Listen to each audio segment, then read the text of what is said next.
Howdy, friends and neighbors from around the world. Well, I had my appointment, and it was weird to have a doctor and his assistant come in your house, draw your blood, and hook you up to an EKG machine. Now, I was plenty loaded, and I had a blood pressure pill in me, and the guy asked, "You got your upper number?" I forget, systolic and dystolic. I don't remember the names of it. You got your higher blood pressure number and you got your lower blood pressure number. And he asked me if my lower, he said your lower blood pressure is kind of high. Is that normal for you? Usually they care about the higher number. And I was like, I have no idea. But it was 97 and I don't know blood pressure, so I have no idea. Anyways, the whole visit, it went about as good as it could go as far as the technical aspects of it. In other words, I didn't have to wait around all day. They called me like 8 o'clock in the morning on the dot. They said they would be there at 9:30. They showed up at 9:15 and they were gone at 10:15. So, yeah, it is much better than going into the office. There's no waiting room. There's no sign in. It was great. There was no filling out of any paperwork. The dude just asked me some questions. Come to think of it, he did not even ask a whole lot about my health history. It's like I volunteered some of the information for him. So yeah, as far as easiness, it couldn't have been easier. As far as effectiveness, was a little disappointing. Um, Gabapentin. Now I told him my previous dose, which is the latest dose that they give out, because I'm just hoping to get something. I am not going to be greedy. So what I did was I said, uh, I'm out, because I had all my pill bottles lined up for this Dr. Chen guy to look at. I was like, I just ran out of gabapentin. And he goes, where's your bottle? Uh, I'm like, I threw it away. So I just ran out of it. And he didn't raise an eyebrow at that, which was cool. I don't even remember it. I think I threw the what gabapentin I had left in, because they're larger capsules, in with tiny little metoprolols, just so I would have less pills to reach for in the box. Because I'm like, nope, wrong pills, wrong pills, wrong pills, and it gets very annoying. Um, he didn't care about that, but um, I got like 100 milligram capsules, which is the latest dose that they prescribe. One capsule 3 times a day, so it's a bottle of 90, and it's got 3 refills on it, so that's good. My knee had 3 kneecaps on it. It was all blowed up. I made sure I wore shorts. I pointed out how swollen my ankle was, which is still swollen. I mentioned the fact that my other doctor gave me oral steroids. He wasn't hearing nothing about steroids. It's like I wasn't getting no shot. I wasn't getting no oral steroids prescribed for me. It's just I think it's just prednisone. I'm trying to remember. Yeah, I think it's just they prescribe you prednisone orally. And if you've ever taken steroids orally, you have to. You start out like taking these. It's weird. You start out taking like 9 pills, and then each day you drop it down like 8 pills, 7 pills, because prolonged oral steroid use is, bad for your liver and some other organs, I think. But he's like, he was a total anti-steroid guy, so that was disappointing because I'm in a lot of pain. I got a swollen knee and I got a swollen ankle, and that worked when the rapist doctor gave me oral steroids. It took care of the swelling in my ankle, and it took the swelling down on my knee. He also gave me shots on top of the oral steroids. I think he put cortisone, I think, in my knee, and then prednisone orally, if I remember correctly. But that was a long time ago. But yeah, that was a no-go. As far as the orthopedist, That was kind of funny. I can't find my gum anywhere, so I got a little bit of a cotton mouth. I rearranged stuff yesterday. I don't know where my gum's at. So I went to drink something. But what's kind of funny was um, they were like, "Well, we're going to try to hook you up with an orthopedist," and I'm like, I explained to them, and they were like, "Huh, that's weird. I wonder why they didn't treat you." And I didn't explain like I think I did use the bad penny line. I don't know. I just got passed around like a bad penny. I don't know, but I do know, of course, and they probably know it too. But disparaging doctors, two doctors, not a good plan. So I didn't do that. Um, the guy there that was named Barry, that was the assistant guy. He actually had knee replacement surgery before, so I got to ask him questions about it. The other person, his wife had knee replacement surgery that I just talked to a couple of weeks ago. They did not put her under. They put her on Queer Street with like fentanyl and shit, like they did with me. And but this guy, he was like, no. They put me under. I made clear to ask. I was like, general anesthetic, and he was like, yeah.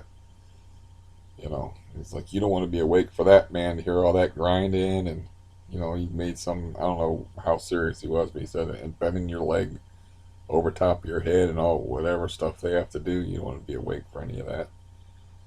So I said, well, how is it? He said, oh, it's good. He said, it's if you have it, it's going to hurt like hell for a month, which also contradicted with the person who was talking about his wife, because he said his wife was up and walking around with a walker uh, within the week after getting operated on. It's knee replacement surgery. Not sure what that involves, but my knee being the horror show that it is, I fully expect to have to go through it. I think it's my only option. And as horrible, I'm would be less afraid if I didn't have a bad heart and CRPS. But the part that I said that was heading towards that I said was funny is like I was talking to my brother, and my brother was surprisingly considerate because he called me, and he's like never does this. So he's like, I was like, what are you doing calling me at this time of day? And the doctors had already left, and it was like 10 o'clock or something like that, because he is not usually awake in the mornings. And by that I mean he usually doesn't wake up till 12, 1 o'clock, because he's got that sleep disorder thing. And he was like, well, I was just calling because I know you said that you didn't have a set time for your appointment, and I know that it's hard to wait for something like that. I thanked him, and so somebody thinking about my feelings. What kind of witchery is this? What agenda do you have? Where are you? Or who are you, and where is my brother? You know, but he does stuff like that. He's unpredictable as hell. Like I said, he is unpredictable. He also bought me something. I don't even know how to describe it, but he bought me something, and then he told me that he bought me something yesterday. And today being Wednesday, it was the day after the doctor's appointment. I still don't think I got to what was funny, did I? What's funny is, oh yeah, I was talking to him, and a call came through, and I'm like, nah, that's not my area code, so I'm not answering it. And it turned out that the Dr. Chen guy like immediately called the office and immediately told him that this guy needs a referral to an orthopedist. So she was like, call me back. Tri-County. I'm just going to send you to Tri-County, if you don't call me back. Tri-County is the first orthopedist that I went to before they started shuffling me around. And so I called her back, and I was like, we're going to have a conversation about this, because I left it on her answering machine. I was like, we're going to have a conversation about this, because Tri-County is a definite no-go. And I've also already been to Omni Orthopedics, so yeah, if you would be so kind, call me back. So she called me back, and they got me set up at some place in Akron, Akron, Ohio, and I don't know why it wasn't on my I haven't dealt with this for like since before the COVID hit, right? So I was dealing with this in late 2019. I was making efforts towards dealing with my knee, and then COVID hit. Everything, of course, went to hell, and so I haven't dealt for this for a long time. So these people, this might be like a new office that opened up or something. But I was positive that I had covered and went to every, because I was like Omni Orthopedics. That's my last hope. And then I called them, and they were like, "No cigar for you, son. We don't want to see you. We're declining you as a patient."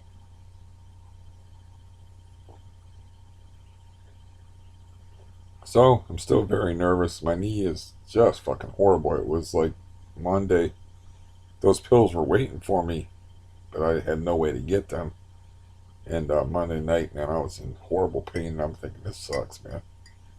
I mean, like I said, I can stand on the porch and shoot somebody in the pharmacy parking lot with a rifle with a scope. It's so close, and it's like those pills are right there. I could have got them, but they're right there. But I can't walk. I guess I could have tried to ride a scooter, but that scooter's very annoying, and I don't know about bending my legs on it. And yeah, that one scooter that rolls really slow. It's very annoying, and then I have to get off the scooter, leave it outside. Oh, I think I drove it in the store with dog shit on it once. Because neighbors don't. She had a dog, and the neighbors have a dog, and they're not too cool about that. And it was like, as soon as you went off the ramp, I didn't even see it. It was in the tall grass, so I had dog shit on the wheel, and I didn't realize it until I rode into the to the drugstore. So I did ride the scooter into the drugstore rather than leave it outside, or I wouldn't remember that. I've left it outside at other places, like I left it outside at the gas station. I'm not sure why I was stopping at the gas station with it. Oh, to get money out of the ATM at the gas station.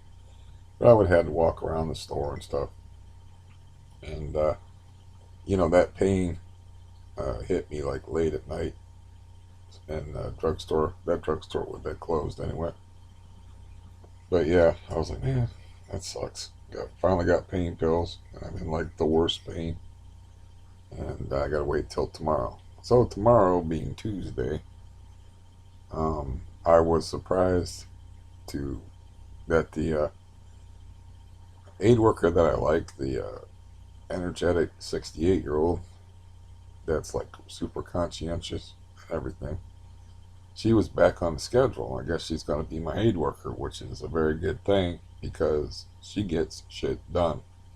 Period. And but her mom just died. Like she was, I think, off for 2 weeks dealing with the funeral arrangements and all that stuff. So I was a little bit nervous because I figured like she was like said that her mom was like her best friend, and she was also like in daily contact with her mom, taking care of her. She's like, I'm taking care. I'm like, so you're taking care of sick and debilitated people at work, and then you got to go home and take care of your mom. And she's like, yeah, pretty much. So she's in constant contact with her. And I thought like once her mom passed away that I wouldn't see her anymore because I was like, I like you. How long are you gonna be my aid worker? And she said, at least until my situation with my mom, because I think her mom was um, going into a place for. It had something to do with her mom anyway. And with her mom out of the picture, I figured like, well, that's it. But I guess she's gonna be my aid worker, which is boss, because she's awesome. And I let her clip her my hair yesterday, I don't know why but she was like, "You want all your hair off?" I'm like, my hair is only like that long, and I got these little defiant sprigs of hair, which is just looks stupid in person. Yeah, whatever's up there that looks like a haircut, that son bitch. So, um, yeah, but I was kind of like nervous about seeing her because I didn't know what kind of condition she was in, and she's like, whether I didn't bring it up, of course. You brought it up, and she said, "I guess you heard why you haven't seen me for a couple of weeks." I'm like, "Yeah, I asked him about you, so I know." And I don't remember what I said. If I think I said I was sorry to hear it or something like that. Um. Anyways, she was like, "I'll be okay. I might cry periodically," but she was fine. And she fixed my window. Where I had the 6 foot tall blank window out there in the main room that I was worried about. So I got this. Instead of tacking up the sheet, I got this like fake blind thing, and it has like clothespins on the bottom of it. So you clothespin it to the bottom of your sill, and it's sticky up here. And when you want to look out the window, you remove the clothespins, and it like folds up. And then you can use the clothespins and pin it open as much as you want. It's just made out of fabric. So I was like, "Is it really sticky?" And she's like, "Oh yeah, it's sticky as hell." Because I thought it would be like, how you put plastic on your windows in the wintertime. I thought it'd be like that, but it's just sticky at the top. But yeah, she's a perfectionist type, So I was like, "It's fine the way it is," because once you put it on, there was like overhang, like that much overhang on one side as compared to the other side. She's like insistent upon getting a pair of scissors and cutting it so it looks nice.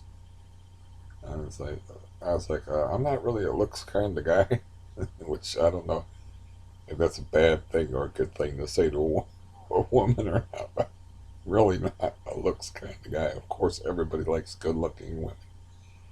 You know, there was a couple of young dudes that I was watching, and they were like, "Any of you 40 and over guys out there?" They had like a video where there was an annoying a clip of Family Guy where there was an annoying like 23-year-old girl that wouldn't give a straight answer. It's like, do you like young women, or do you prefer older women, or they wanted to know? And it's like, dude, yeah, it's like asking a woman, do you think like Brad Pitt in the '90s, or you know, it's it's just dumb. So of course you're gonna like more attractive, more physically fit, more appealing people as far as on a physical basis. It's the fact of getting to know them and then finding out how irritating they are or how well you get along with them. You know, like under other circumstances, I don't know how much we would have in common.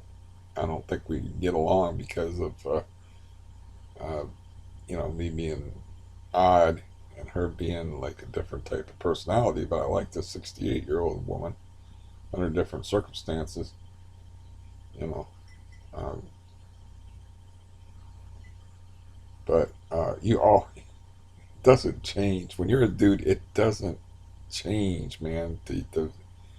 And uh, people get more beautiful on the inside, but the peak of physical beauty happens with people. It's just a fact. Before you're 30 years old, it's dudes and women. It's the same deal. That's your prime. That's why like your professional athletes and stuff, they usually start to decline in their 30s. It's like that's your little window of your physical peak is it varies, but it's really kind of short. So yeah, I thought that was just a funny question to ask. But no, I don't know whether that's a good thing or a bad thing to say to a woman. But I'm, not a looks kind of guy as far as like um, having something on my wall and having it trimmed properly. It's like the window has been open. And I was gonna uh, hang a sheet on it with a rust stain that wasn't didn't match the other. blind, so yeah, I'm not going to care about a little bit of overhang on there. You know, I mean, also a thing is like types, like women like certain types as far as like looks, and guys like certain types as far as like looks. So I don't know why that is, but that's a thing. You know, it's some people have like a weight cutoff. There was a girl here that was 24 years old that was an aid worker and said that her boyfriend weighed 300 pounds. I'm like, how tall was he? 6'8", I hope. She's like, nope, just under 6 foot. And I'm like, well, that's not good. Yeah. She goes, no, it wasn't. That's her was her former boyfriend. It is true that women are less superficial about looks and they're more pragmatic. And this is just my opinion, of course, very just my observations. They're more pragmatic about like how useful is this dude, you know? Yeah, does he care about me? They're just more pragmatic. They're more likely to look around. You know, a guy doesn't care what a good-looking woman does for a living. She could be a cashier. Now, if you're a good-looking dude and you bag groceries, a woman that's a little more experienced is probably going to take a pass on you. It's a you know they're pragmatic about things. They're like, look, you know, this dude ain't going nowhere. He's not that bright. Whereas a dude's more likely to be like, she fine as hell, man. That's good enough for me. So women are more sensible about stuff like that. And guys, it takes I don't know the guys that I know, and of course this, this is a limited sampling, but it's like I don't really have a comparable sampling for women. But the guys that I know, it's like they get involved with women, and then they find out. It's like, yeah, as this one guy in this bar put it to me, he's like, nowadays you just get between the sheets, and then you find out later. And I'm like, okay, bro, because this one woman was hitting on me in this bar, and this other guy, like I was here, he was an older guy over here. The woman in question was over here. She was like holding my hand and stuff, and he was looking at me like I was stupid, and like I needed his advice or whatever. And I'm like, dude, she's good to go, you know, because if you don't want her, let me know, because I do. And then he did the end around. I'm like, go for it. I don't think he left with her. I don't remember. That was on my 30th birthday. It's in my 30th birthday. My cousin was serving drinks at this place called Tim's Tavern. And yeah, she when I was asking her for Jack and Coke, which is my usual drink, there was like one or two drops of Coke in there. She was you know pouring me heavy amounts of liquor and overdoing it. She just put enough color in there to make you know nobody noticed that she was yeah giving me a lot of bang for my buck, alcohol wise.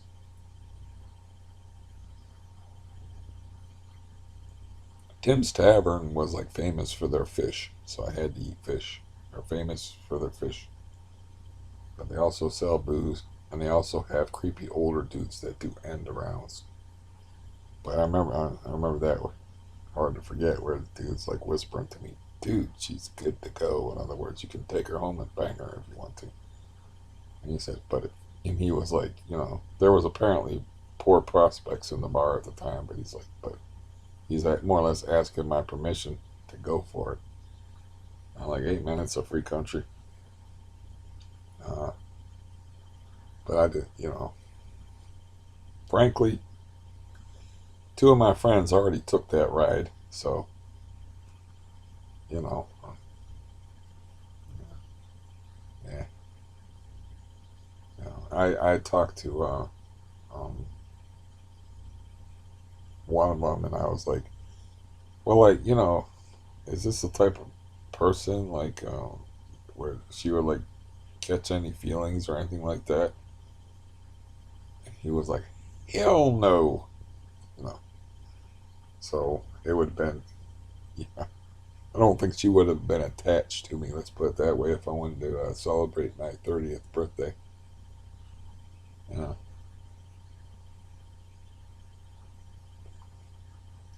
I didn't have a car, and I don't think she had a car, so I would have had to spend. I would have had to spend a lot of money. My birthday present would have been on me, so to speak, because I would have had to spend the money for the cab, spend the money for the motel, buy the condom. So, yeah, she would provide the services. I would have to provide all the goods.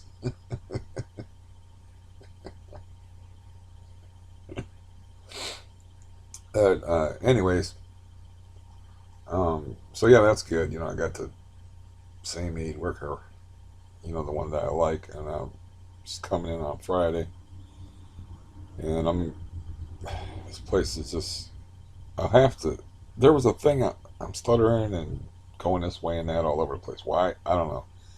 But there was this thing that Stampy had, and she just left all her shit here, so she might have died for all I know. I don't know. I don't talk to my landlord unless I have to. It don't have nothing to do with me, so, except for that she don't live up there anymore. But she had like one of those stand-up dustpan things that would have been ideal for me scooping up that cat litter that's behind there from where the cat uh, 2 times dropped the deuce back there. So I was asking her, I could not say her name. I was asking her to walk around there, and I was like, because it's out in the yard there, and somebody snagged it before I did. I should have picked it up the day that I was ruining my knee by snagging my contraband. I walked right past it, but all I was thinking about was ouch and get in my house and get my pulse rate down.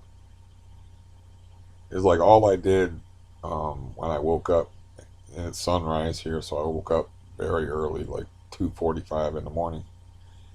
Is made coffee, went to the bathroom, made oatmeal. I got in bed, my pulse is 113, so I took a blood pressure pill.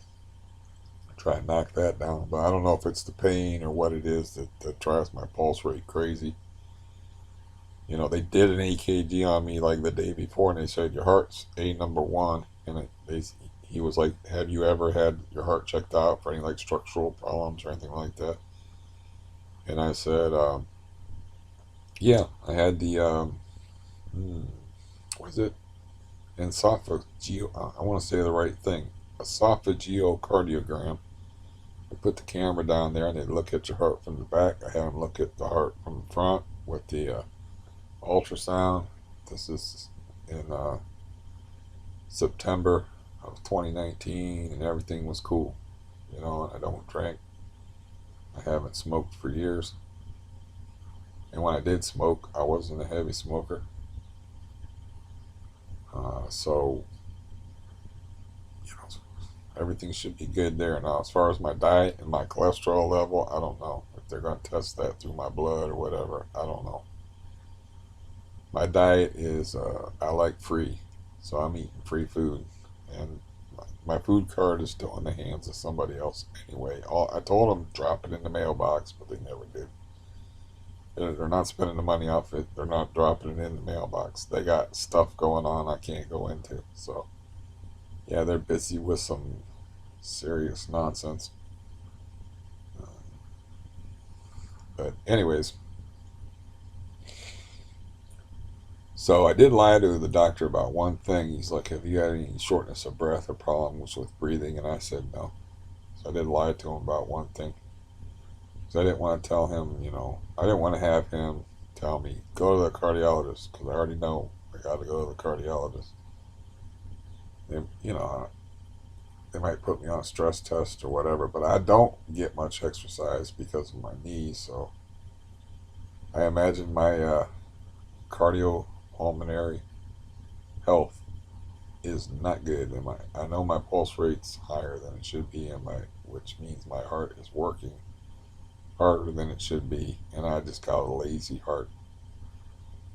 because I don't get to, I barely eat a couple of meals a day, and I weigh a buck 95, which is fat for me. Um, I might weigh 200 now. I don't know.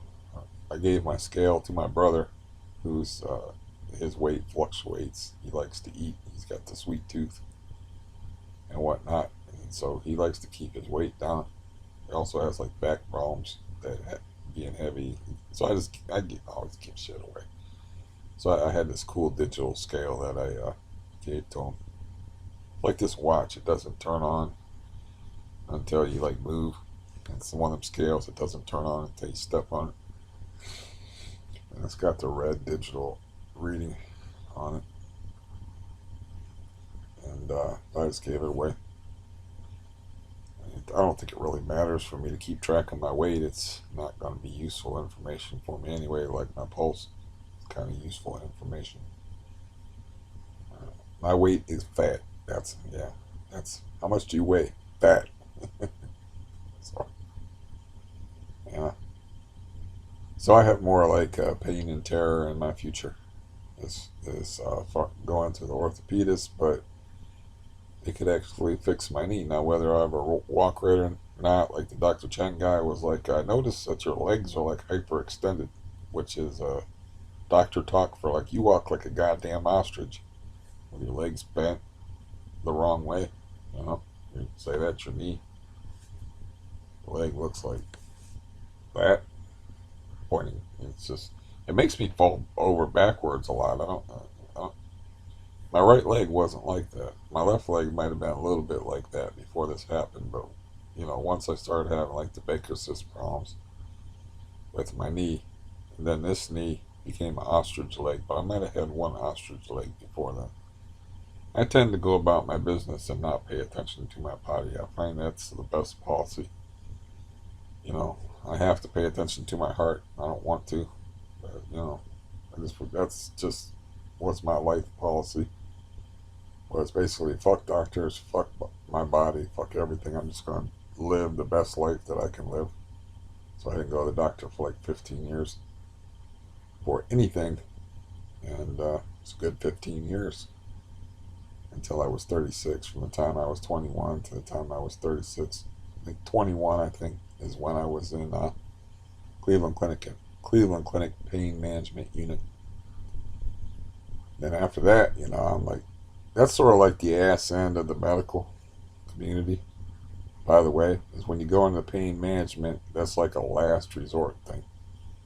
Because they're like, they already did something to you to fuck you up, to make you have chronic pain. So when you're in there, they're like delving into your psyche.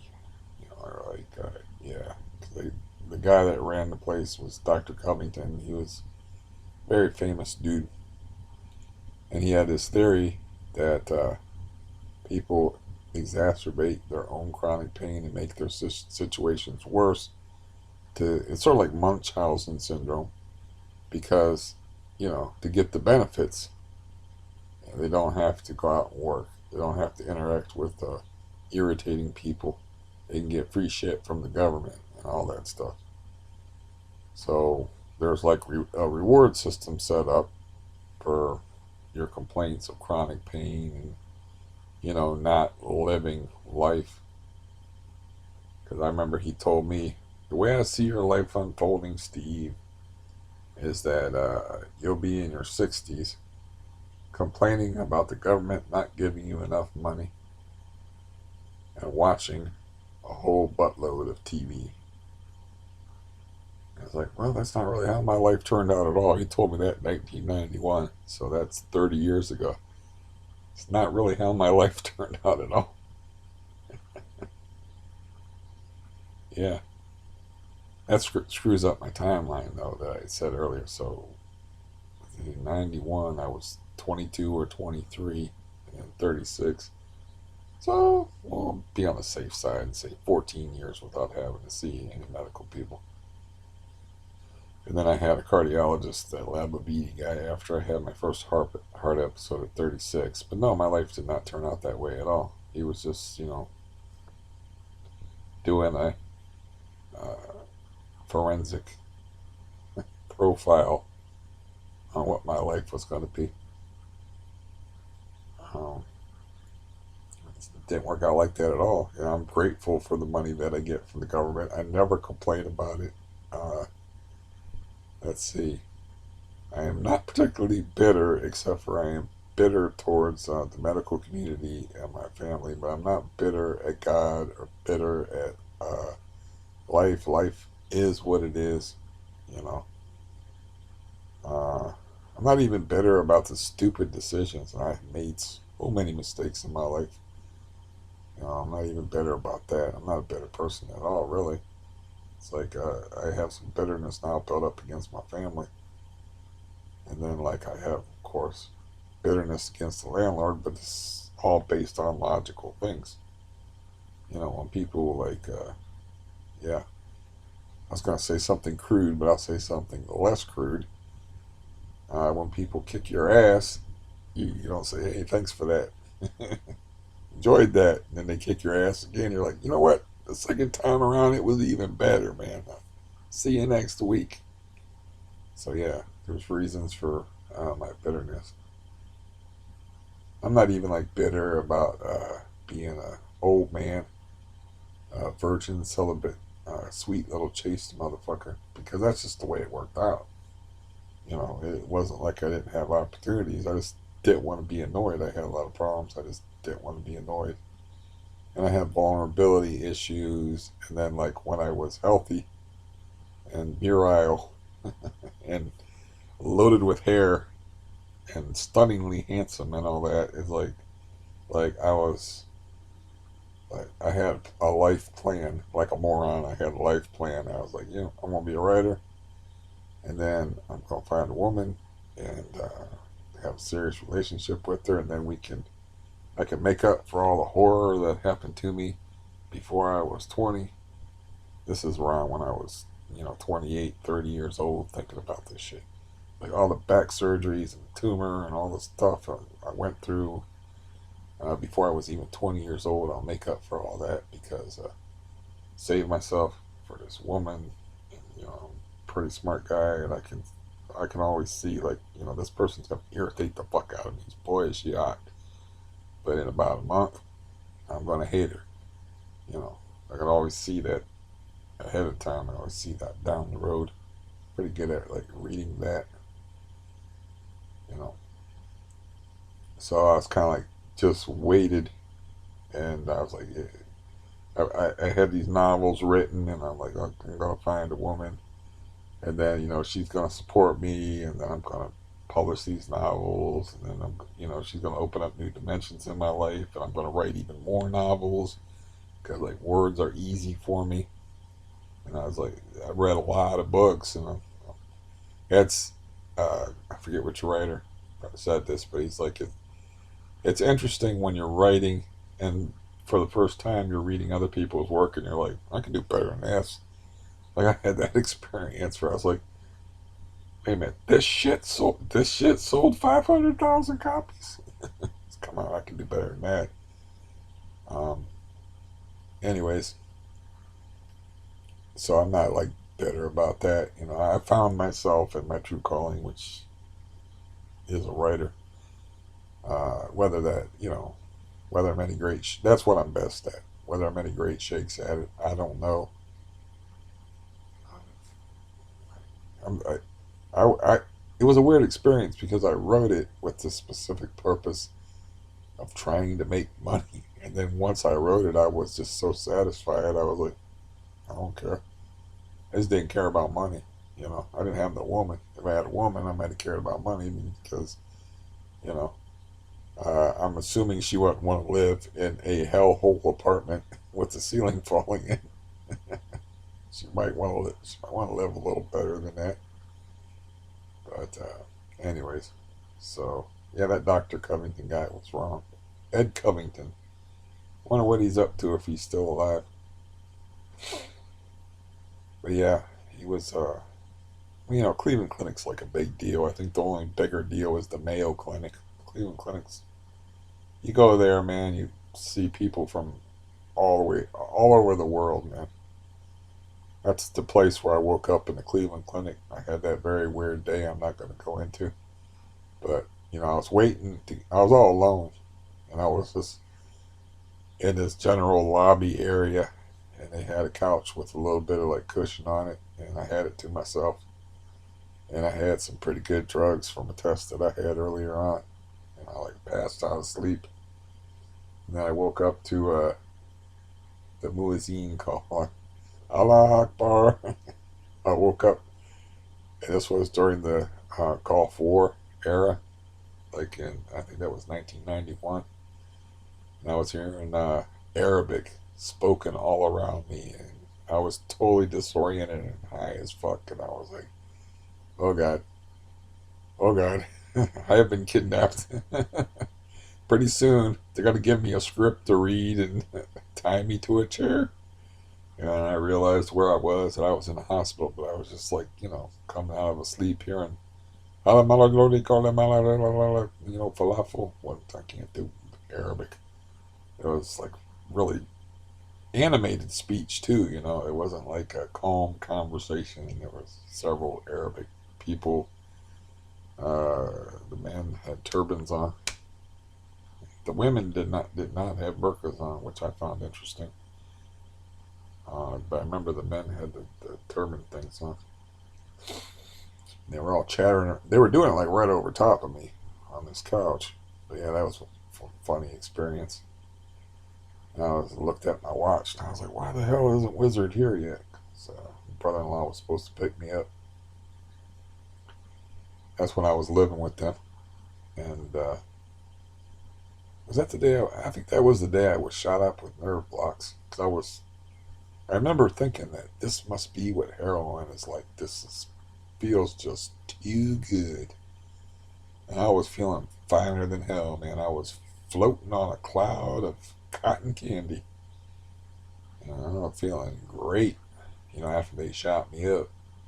And I went home and I felt great.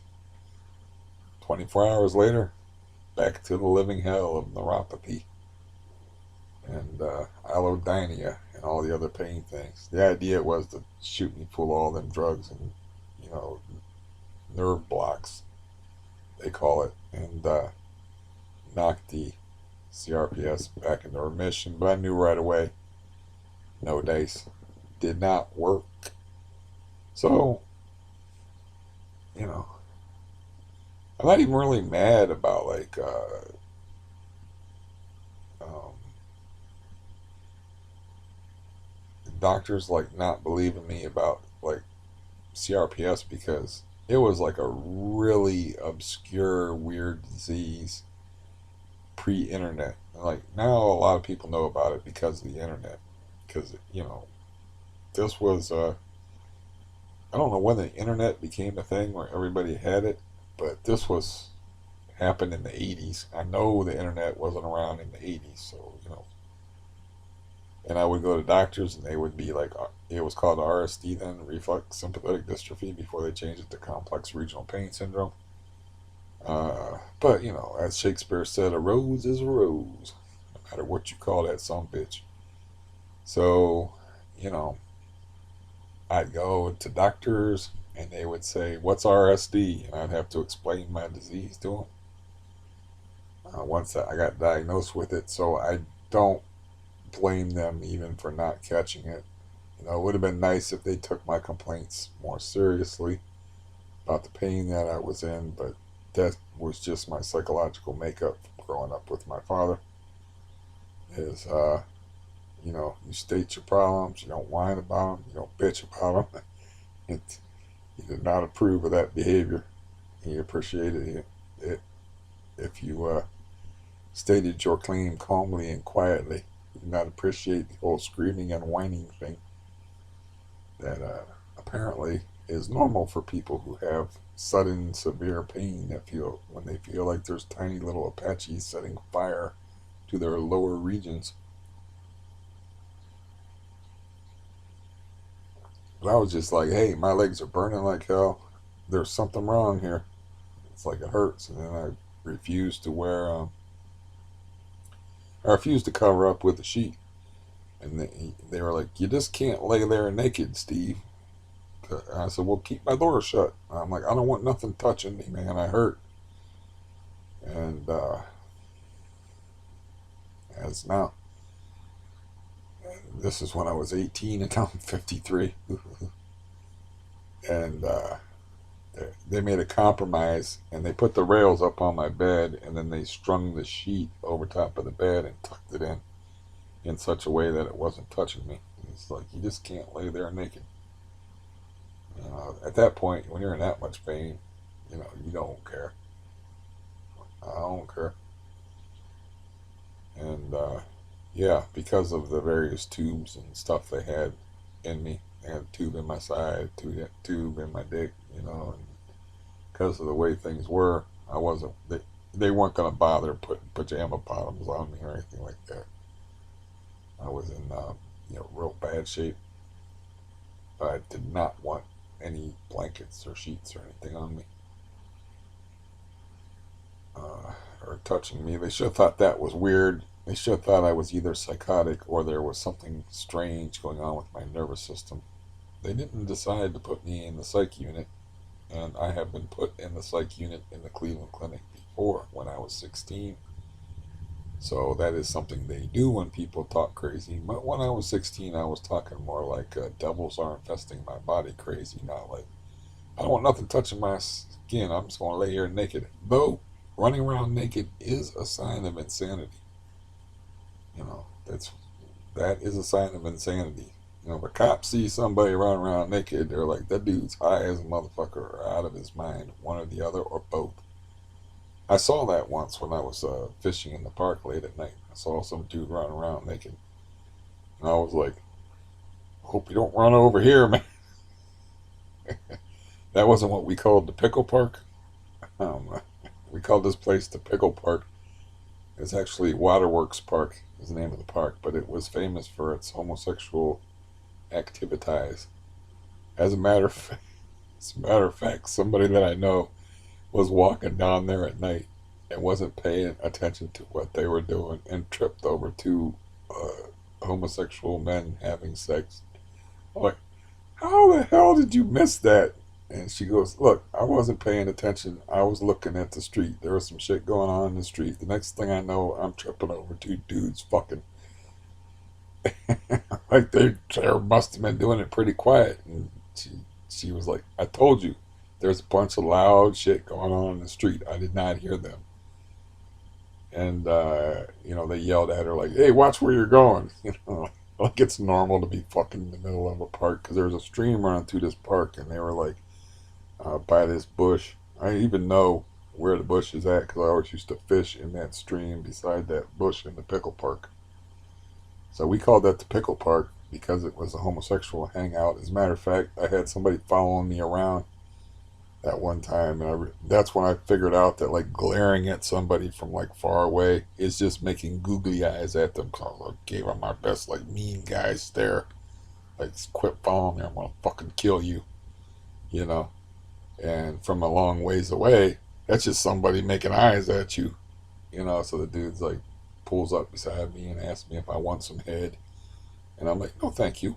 I appreciate the kind offer, sir. Yeah, he was following me all over the place. I was just taking a walk. I was walking through the parks. It was early in the spring, and you know, watching the carp mate.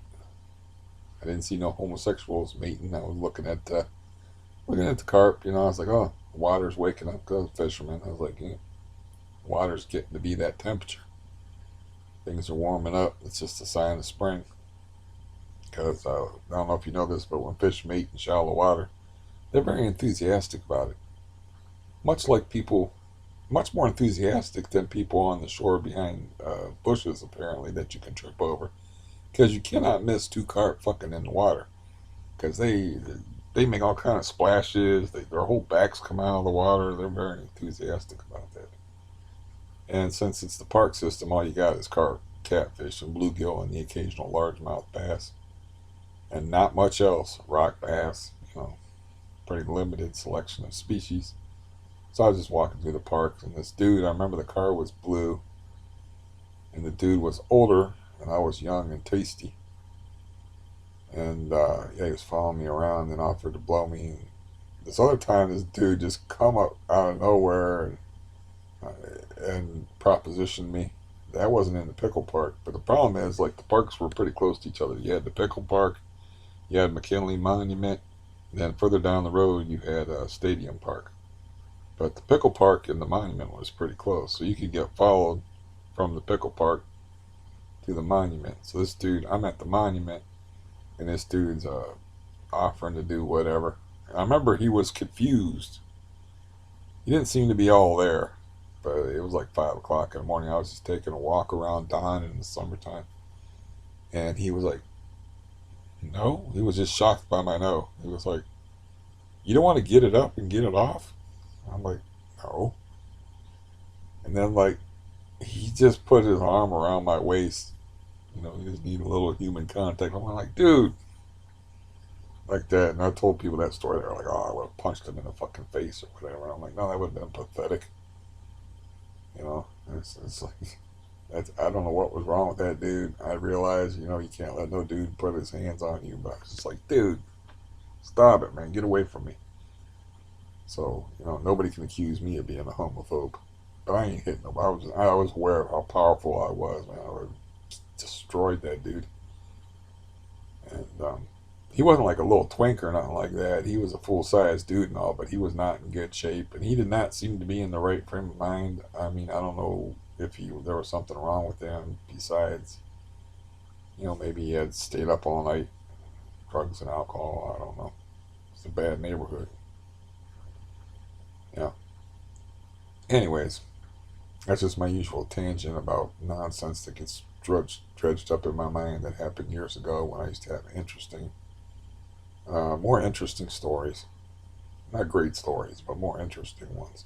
But it always cracked me up that how do you trip over two people fucking? That always cracked me up. It's like, I believe her. She's not lying. But like, how'd you manage that? I made her explain it to me in great detail, which irritated her because she's easily irritated. Because I was like, man, you got to pay attention to where you're walking. Maybe those guys were in the early stages of coitus, more quiet, you know. Or maybe they were in the refractory period and they had already fucked and were just still coupled up together. Like, I know they I forget what they said to her, but they got irritated at her. Like she had barged in on them in a room or something like that. They're just in the park. The road is like right over there. What was the name of that road? 7th Street. Yeah, the road is like right over there, not too far away. And there's this hill sloping down, and then there's a stream, and they're like fucking beside the stream, right out in the open. I don't know what time of night. I don't remember that part of the story, but that just cracks me up. Um, Now I've had like that's how I knew I was becoming like unattractive. Just get hit on by K dudes like all the time, man. And that one dude like run his fingers through my hair. I did have like being glorious hair. I had like rock star hair. I was told I had rock star hair. Whatever the hell that meant. But I think the dude was jealous because he was a bald dude. And he was like, I showed him a picture of me when I was younger. He's like, dude, you got rock star hair. I gave that picture away, of course, and don't have any copies of it, but it's like posted somewhere on my videos of me being like 20 years old or whatever with like crazy kind of hair. Anyways, this dude ran his fingers like randomly through my hair and called me Captain Hairdo. That was the dude I was talking about, where like we all thought it was funny because uh, my foster brother was friends with him, and my foster brother is a total homophobe. And like he's such a homophobe that he would not get into a hot tub with us naked. Like kept his underwear on and got in the hot tub in his underwear. I guess he got messed with when he was young or something, if I remember correctly. Yeah, it probably had more to do with that, but he was also homophobic. Like, I'm not watching any porno that's got a dude in it. It's got to be all females. I don't want to see no dick. And it's like, well, I like to have a rooting interest myself. If I watch two women going at it, that really don't have anything at all to do with me. I can appreciate the optical spectacle and all, but that really doesn't have anything to do with me. I can't relate to anything that's going on there. So, anyways, yeah, it was just funny that the dude had like a really gay friend and was really buddy buddy with him. Had no clue the dude was gay. Everybody knew that dude was gay but my foster brother. And it's like, I knew the dude was gay before he was running his fingers through my hair and calling me Captain Hairdo, which a straight guy doesn't do that. Yeah, I see straight guys that are comfortable with each other and shit, but nah, running your fingers through somebody's hair is not something a straight guy does with another straight guy. Yeah, never happened. That's like women are like they got a whole different like thing about that. They're not homophobic, so they'll be like, "Oh, your hair looks good," like feel this. You imagine a dude like feel this, man. This fabric is just gorgeous. It's never gonna happen. See women do shit like that all the time. Like feel my hair. Like they'll even go so far as like you know like yeah my one this one female friend was talking about this other female friend insisting that she squeeze her boobs. I'm like, is that normal? She goes, no big deal. Imagine a guy like, yeah, I think my dick's bigger than it used to be. Can you squeeze it?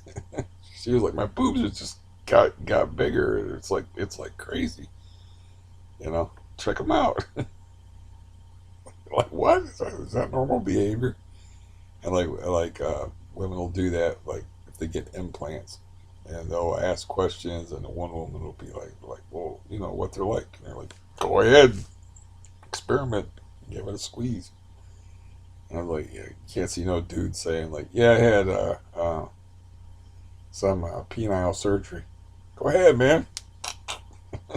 Never happened. Never happened.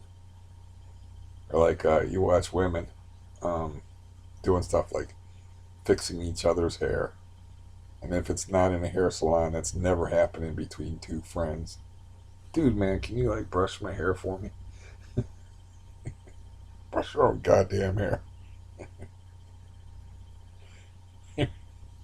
I think as far as that would go with dudes is like uh, it would never get to the point like do these pants make my butt look big? But it would be like, what do you think, man? Do I look good? Yeah. Before you go out, it's like are these pants okay? These pants look okay on me? It wouldn't be like, they make my butt look big. Yeah. You're like turning sideways and or like getting dressed together. That's another thing that women do together. Guys don't do that. Yeah. We don't get dressed together and like how do I look in these in this outfit? Boy, that's terrible, man. Try on that other one. Takes off his clothes in front of another dude. Puts on his this other wardrobe. Going shopping together in the same dressing room. Yeah, these are things guys don't do. So, uh, our life is funny. I wish it cracks me up. I wish I wasn't having to eat all these pills and stuff to stay alive. Because life is really funny if you think about it. You know, so you don't need a comedian to see the humor in life. And I'm not a funny guy. My brother, fucking hilarious. He's also extremely unpredictable and very strange. But dude is so funny. So funny. I'm not a funny guy, but you don't need a comedian just to notice differences or to understand that it's funny to trip over people fucking and then being like in public and then being like, hey, rude much. You don't, you know, there's no joke needed there. It's just a funny thing that happens. Or like really old story that I have where like there's a puppy in the garage and I know this hole's there. I put the board on the hole, but all I can think about is there's no door on this garage and the puppy is gonna escape, and I'm worried about the puppy's welfare. So In the same motion, I picked the board up off the hole, stepped in the hole, slammed my nuts on the concrete, and have my legs sticking out straight like this. And I'm just stuck there. And the puppy, there was like a small board up against the door, and the puppy's just looking at me like, "What the hell are you doing, man? Is this something people do?" And I'm like, "Hell, there's nobody outside, so I don't even call for help. There's nobody around." And I think it was early in the morning, and I didn't want to wake anybody up. And I think was young and more prideful, so I was like, I don't want anybody to see me like this. I don't want it to get around. I don't want anybody finding me like this. I want to get out of this on my own. But, how do you get out of that when your whole leg is down a hole and your other leg is like straight out? It's like, and you've just had surgery. I just had learned how to walk and stuff, and I had just had surgery. Uh, uh, Maybe a year to a year and 6 months before then. So that's my story where I reach over and I grab a shop vac, and I'm like, my dad always had all this junk around. I'm like, well, I can reach over and grab this shop vac and the back, and I can use this shop vac thing for leverage. I can pry myself out of this hole. It didn't have no lid on it, and I looked down in the water, and the water is full of mosquito larvae. So I'm like, and it's all brackish and disgusting. Old rainwater, something, like something that a witch would take and make a brew out of to cast an evil spell on someone. I'm like, fuck it, ain't got no choice. Stuck my hand in there with all the larvae, and it gave me enough leverage because I couldn't just press off the ground. I needed like an extra much, so I just got enough leverage and got my leg out of the hole and rolled over on my side. Went in the house and told absolutely nobody until many years later. I just didn't want nobody to find me like that, because they would laugh at me. And you know, I don't come from very sympathetic people. I'd be like worried. I come from the kind of people that are like, I learned how to walk, and my brother like took over my room, which was upstairs, and I could finally walk up the stairs. And he's like, "Sorry, Charlie, no room for you, because this is my room now." He was like, "I just figured like we'd share a room. I didn't want to, but there was limited space in my parents' house. As I've said, 7 children, 3 bedrooms, mom and dad in one bedroom, female children in one bedroom, male children in the other. So I was just thinking like, you know, I wouldn't have to sleep in the living room with my dad's nuclear stinky feet and the TV all night. I'm sleeping in the living room on the couch, and I could go upstairs. My brother was like, I kind of thought I could have the upstairs to myself. That's after I learned how to walk and I could finally like make it up the stairs and stuff. And rejected. So yeah, I would. You don't get a whole lot of sympathy. That's like I said. Like I put a piece of glass through my foot, and I'm calling people, to quell the panic. Because, like I said, I wrapped up my foot, and then when I unwrapped it and I took a step and I put weight on it, the blood shot out of my foot and hit the bathroom door, and it kind of like unnerved me a little bit. I made a Jackson Pollock painting on the door of the bathroom as I was going in there to like try to find something to disinfect the hole in my foot and bandage it up better than just some paper towels I had wrapped on it. And so I call my foster brother on the phone, and he's not even listening to me at all. And I call my actual brother on the phone, and he just calls me stupid. Yeah, I know it's stupid. Chances are, if you do anything where blood leaves your body at a high rate of speed, it was something stupid. It's like, so I didn't want nobody to find me like that. Yeah. By the way, I didn't squash my nuts too bad. It wasn't like a full kick in the nuts. It was just a minor ouch. But yeah, I did feel like a pull, like a muscle pull. I was glad I didn't get some kind of like groin pull from it or something like that. But yeah, it was very awkward because my one leg was all the way down and my one leg was like all the way out. Complete right angle. Um, yeah. But now I got like another surgery to look forward, most likely. I mean, if they don't want to give me steroids for it, the only treatment I see is surgery. I mean, the guy like felt around on my knee. I didn't mention that. He was like, I don't really feel a cyst back there. I'm like, well, that's great news. I was like, then what's this? You know, and I was like, why is my knee like this? And he's like, I don't know. Why is my knee all like big? You know, why do I have three kneecaps on the same knee or on the same leg? I was like, he's like, I don't know.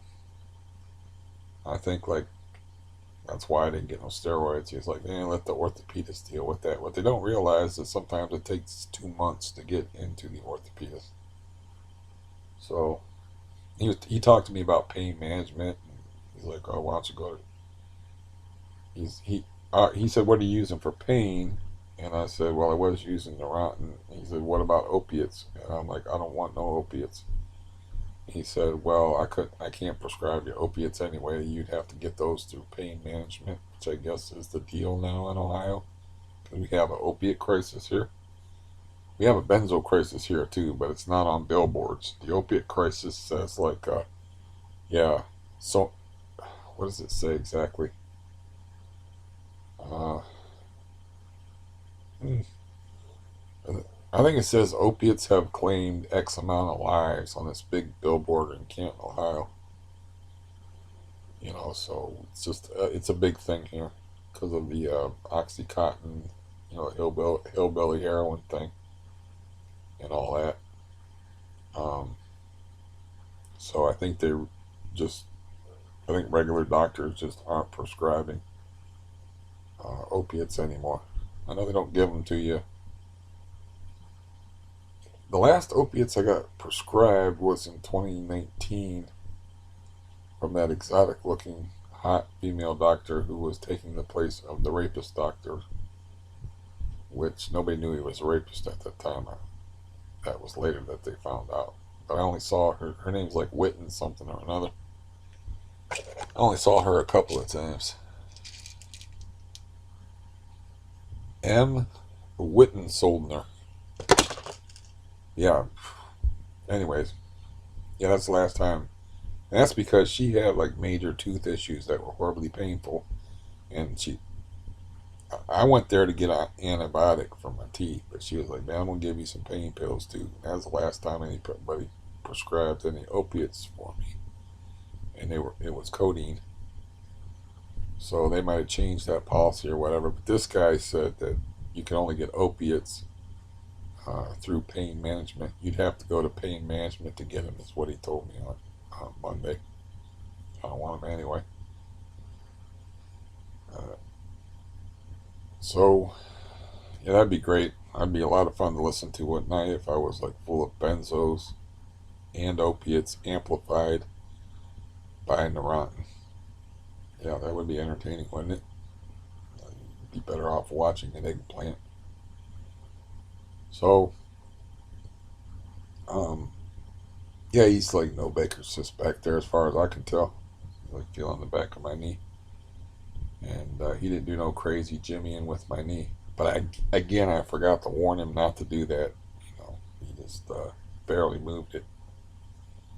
But oddly enough, my knee just doesn't take kindly to being touched by strangers because I did have pain, and it's increased pain like Monday night, Tuesday night, and Wednesday morning. Still hurts. I know I did not feel good yesterday while the aid worker was here because she had some time left over, and I guess she was didn't want to talk, but I just left it open for her in case she needed a counseling session. I seem to be good for that. But she took off. But there was some time left over. She was like, "You need me to do anything else?" And I was like, "No, not really," because not so much because I don't have things for her to do. I just felt terrible yesterday. And then after she left, I took three. I told those dudes like trying to get a higher dose pill. I told them like I take them three at a time though, so it's really I have to take at least 300 milligrams of Neurontin for me to do any good. I'm just being honest, and that's a crazy low dose. 100 milligram tablets. It's crazy low dose for Neurontin. So they just stuck with what the other. You know how it is. One doctor just like piggybacks off another doctor. They just stuck with what I said. They didn't even, I don't even think the dude looked it up. I don't know how much records he had. I couldn't see what he was doing on the computer. But now I have a doctor. I have a. I have to wait on these Akron people to call me about my orthopedic deal. They will probably make me do the same. I shouldn't remember that woman's name. I had to talk to her like I don't know how many times because they were the first orthopedist that I went to. All the other orthopedists was like, we need your previous records from your last orthopedist, which is my first orthopedist, Tri County. So like, they're the only people that did anything with my knee at all. So it's like, hey, how's the wife and kids there? To the person in records, they have to talk to you. You have to talk to somebody in records. They can send you a consent form, and you have to sign it and sign out your medical records, and then they send you the medical records to the orthopedist you're planning on seeing. So who knows how long this is going to take.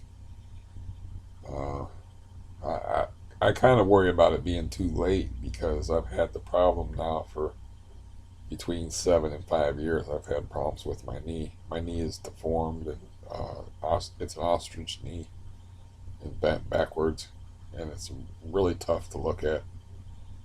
And plus, it's swollen like all the time. And so I don't know. Like,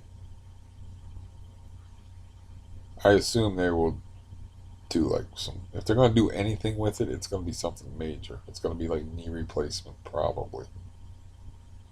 It's going to be like a major deal, and then because I have the CRPS, there's going to be, and the heart thing, it's going to be complicated rehabbing it, and you have to like go to physical therapy, and yeah, yeah, I'm talking about you, so you have to hurt more. It's like it's hurting more now that I'm talking about it. It's like, please, Massa, don't cut me, don't beat me, don't hurt me. It's like, I'm sorry, knee, but it's just payback time. Payback's a bitch. uh, Suffered with your ass for a long time. So that's the thing, though, is like it feels like a roll of the dice, but I don't really have any other options. I told my brother that I wanted to go fishing. I was like, I had to get like really stoned and go to this place we go to.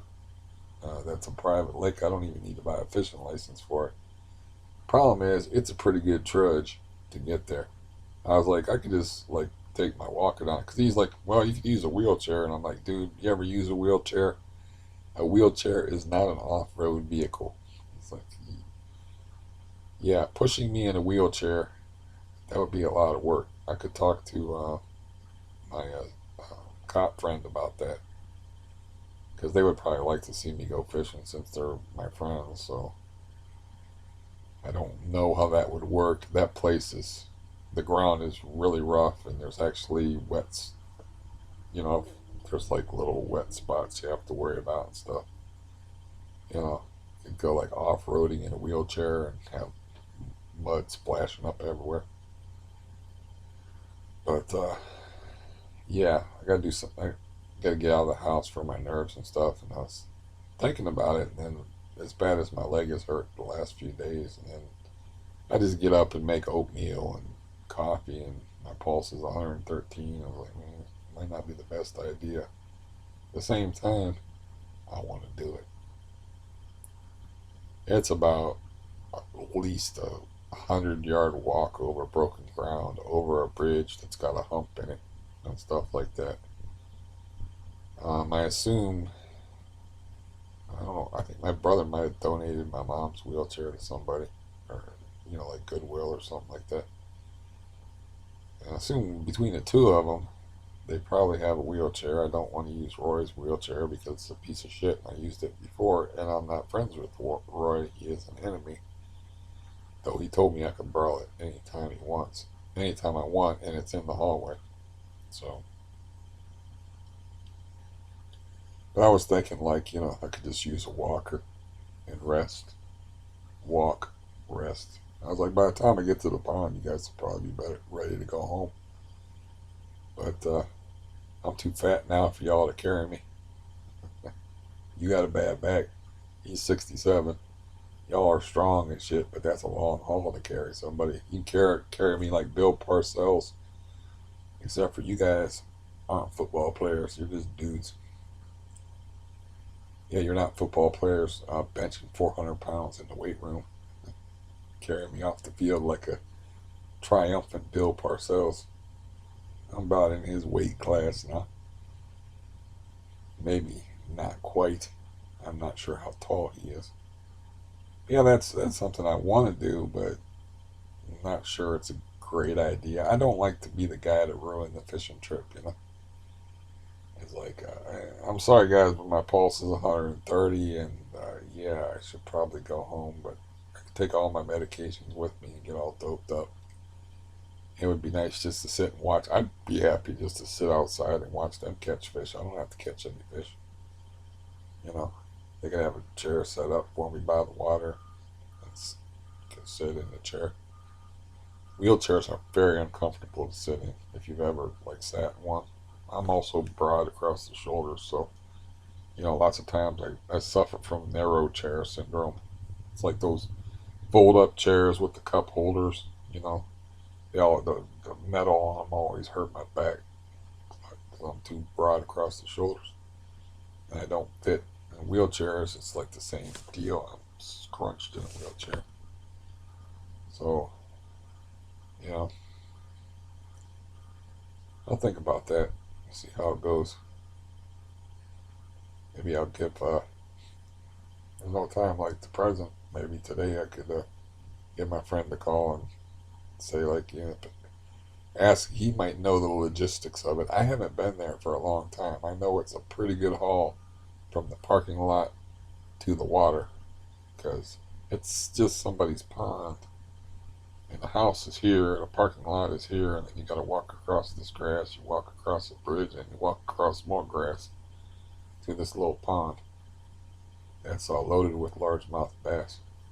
I guess my brother caught over a dozen. He just says he doesn't know how many. He just said over a dozen. So we're catching a lot of small ones. He said I caught like 1 2 pound one, and all the rest were small. And then my friend said he went there by himself, and he said, like, I have no idea how many fish I caught. And whenever you don't know how many fish you caught, it means you caught a shitload of fish. Because usually you keep track up to 20. Usually. It's like I can remember, like, the one day I caught 28 fish. The one day I caught 23 fish. I remember that. One day I caught 18 fish. So yeah, you keep track. Um, but the reason why I kept track that one time I caught 28 is because I didn't. That's when I was poaching fish, and off of a fish rodeo and going in there illegally. And I took them all home and I threw them out in the bathtub and I was counting them. And I was washing them off in the bathtub and I was counting them and throwing them in bags of 4 to thaw out 4 at a time. And there were 7 bags of 4. And 7 times 4 is 28. Okay, I have reached the point of fatuity, which is no longer necessary for me to talk anymore. So I think I will leave thee to thy devices. To thou devices? I don't know. I like that old English stuff, but I get confused on the tenses. And I just watched Moby Dick. I was trying to rewatch I rewatched that. I was from 1956 with Gregory Peck, which oddly enough the critics did not respond well to. I was shocked. I was reading about it. I was shocked. But they did a remake called In the Heart of the Sea. I was going to take a look at.